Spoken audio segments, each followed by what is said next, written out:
మీ పేరండి? నేలవెల్లి చిన్న పిచ్చయ్య, ఊరు? గురిజాల. ఏం చేస్తారు మీరు? వ్యవసాయం. 2024 ఎలక్షన్లో ఎవరిని గెలిపిద్దాం అనుకున్నారు గురజాల్లో? నేర్పతిని శ్రీనివాసరావుని గెలిపిద్దాం అనుకుంటున్నాం. ఎందుకని? అతను మాకు చాలా ఏ పని కావాలన్నా ఎమ్మటి చేసి పెడతాడు. మాకు చాలా అందుబాటులో ఉంటాడు. ఫోన్ ద్వారా కాంటాక్ట్లోకి వస్తాడు.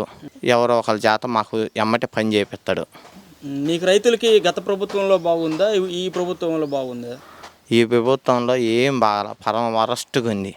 ఆ ప్రభుత్వంలో పొలానికి కొట్టే మందులు, నీళ్లు పెట్టుకునే ఇంజన్లు అట్లాంటి సబ్సిడీ ద్వారా ఇచ్చారు. డబ్బులు ఎమ్మటి వేసినా మళ్ళీ మాకు రివర్స్ చేశారు.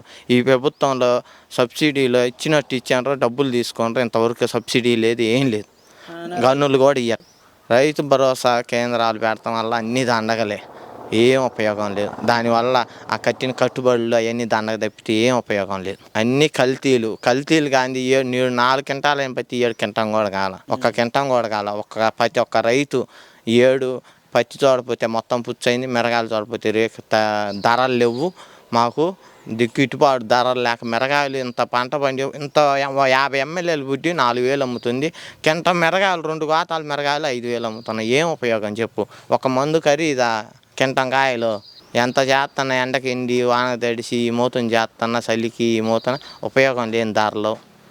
మా రైతు ఇంకేం ఎదుగుతాడు? రైతు ఏటికేటికి దిగజారిపోతాడు. అది ప్రభుత్వం కనిపెట్టి మమ్మల్ని కొద్దిగా పైకి తీయాలి. మాకు ఎర్పతిని శ్రీనివాసరావు గారు వస్తేనే బాగుంటుంది. అతన్నే గెలిపించుకోవాలి.